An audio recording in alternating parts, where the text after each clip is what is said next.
It has been more than 4 years since the horrific shootings at Sandy Hook Elementary School. It rocked our entire country. 20 children were killed that day, including 6-year-old Emily Parker. There's her picture. Her mother now turning that tragedy into a story of hope and healing, and she is incredible because she has learned to forgive the shooter. Joining us now is Alyssa Parker, the mother of that precious child, Emily, and the author of that new book right there. It's called An Unseen Angel, a mother's story of faith, hope, and healing after Sandy Hook. Alyssa, thank you so much for joining us. Thank you for having me. So let's go back to that day.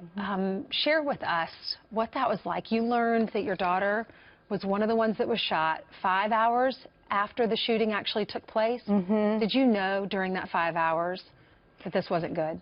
I knew that something was wrong. I knew that as I sat in the firehouse where everyone was congregating to find out information, that something was wrong. And for the longest time, I just kept hoping that if she was shot, that she was just injured and that she was hurt. And I hoped that that was all it was. And I really clung to that throughout those hours until I was told that she was one of the victims. This picture right here, this was at the firehouse. You can see the firemen behind you. That was you and your husband, Robbie, and he's holding you.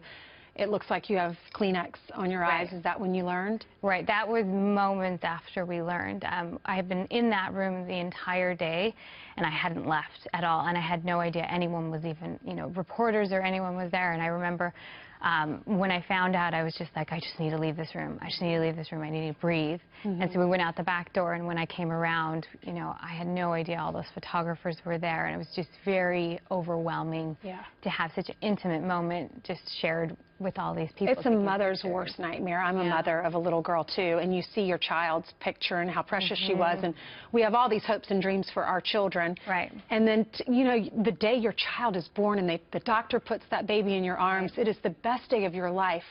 So to see that picture of you and to see these pictures of her, how do you not carry and harbor anger for the man who is responsible for her death? Well, it wasn't easy, and it took a long time, and I learned to have a lot of patience with myself. And really, it was just through all of these small little miracles and moments that were presented in front of me that slowly began to change my perception of him and his circumstances and situation, and really find empathy for him and his family for the struggles that they went through. And really humanizing him and seeing him, as one of God's children really changed the narrative for me. And I didn't look at him as just the monster that day.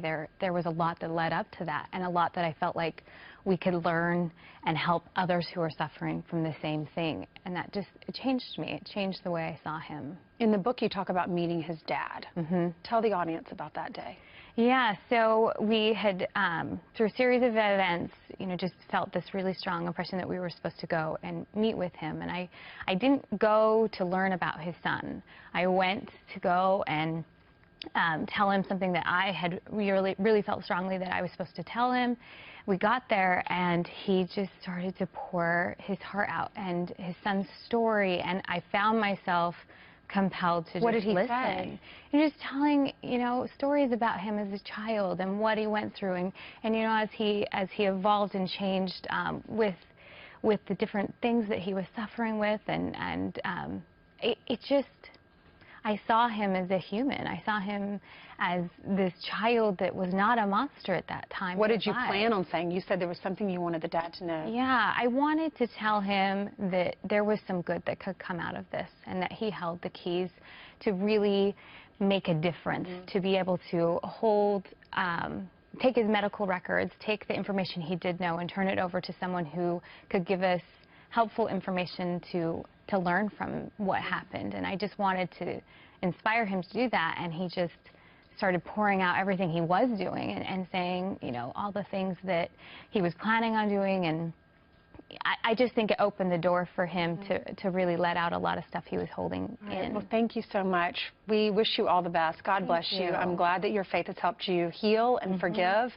You're an amazing person if you're able to do that. Thank you. God bless you.